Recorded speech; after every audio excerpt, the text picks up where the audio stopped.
Hey there, it's Steve from Serious Keto, and in this video, we are going to make a lemon poppy seed chaffle, and also a bundt cake.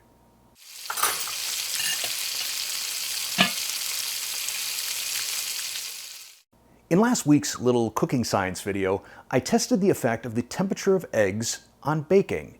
I tested both eggs right out of the fridge and eggs at room temperature and found out that room temperature makes a big difference in terms of fluffiness and taste.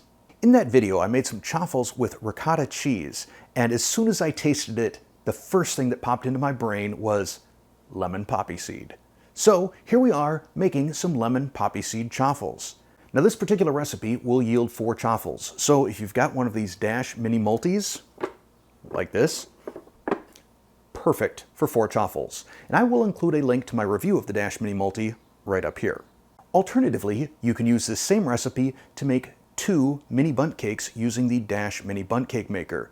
What I'm going to do for this video is I'm going to split the difference. I'm going to do 2 chaffles and 1 bundt cake. We will start with 2 large eggs at room temperature, which we will crack into our mixing vessel of choice. And I will link to the aforementioned video on room temperature versus cold eggs right up here. We'll then whisk our eggs together, and this is fairly short work if you've got one of these pogo whisks, one of my favorite kitchen gadgets. Then we're going to add 1/2 cup of whole milk or full fat ricotta cheese. That's 135 grams if you're measuring by weight. And then we will whisk this together. It's a little bit stiff at first, but after a few plunges, it comes together into a nice batter. Then we will add 1/4 cup or 30 grams of almond flour, the zest from 1 lemon. And one of my tricks whenever I'm zesting a lemon is to use my microplane upside down so that it catches all the zest, and I can scoop it then nice and cleanly into my mixing bowl. Then we'll add a 1/2 teaspoon of poppy seeds, 1 tablespoon of your sweetener of choice. For me, that's bocha sweet. And finally, 1 tablespoon of extra virgin olive oil.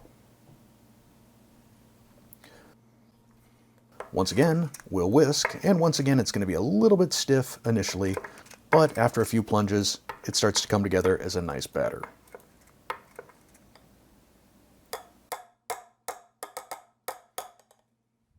We'll then pour this into our Dash Mini cooking device of choice.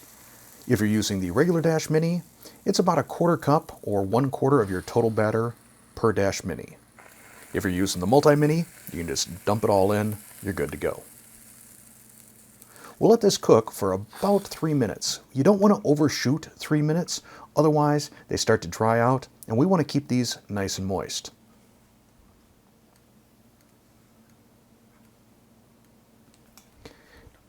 And then we will take the other half of our batter and try out a bundt cake. This is the first time I've done this, so no promises on how this is going to turn out. We'll put about 1/2 cup in, and we'll let this bake for 9 or 10 minutes. It's been about 9 minutes, and the bundt cake rose up nicely given that we had no baking powder or baking soda. So let's move on to our taste test. First, we'll taste test the chaffle.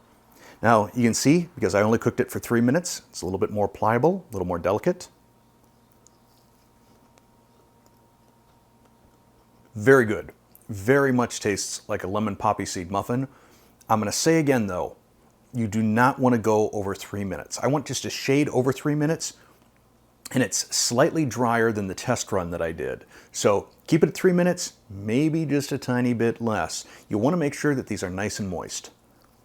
These are also great with some raspberries, a little homemade whipped cream. I'm out of raspberries. Still got the whipped cream though. My son would say, "Dad, you want some whipped cream with that chaffle?"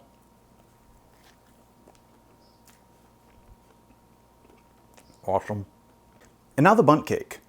This did deflate a little bit as it cooled.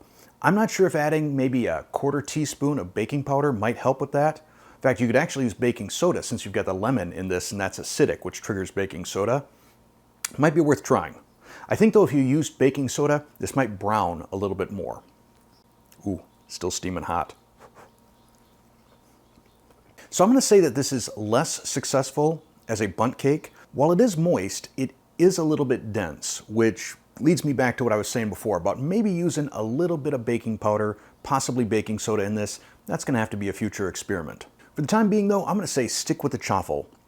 I'm not proud enough of this bundt cake to give it the Serious Keto seal of approval, but those Chaffles, those are solid. So I hope you enjoyed this video. You know the drill. Hit like, hit subscribe, tell all your friends, share it on social media. And thanks for watching.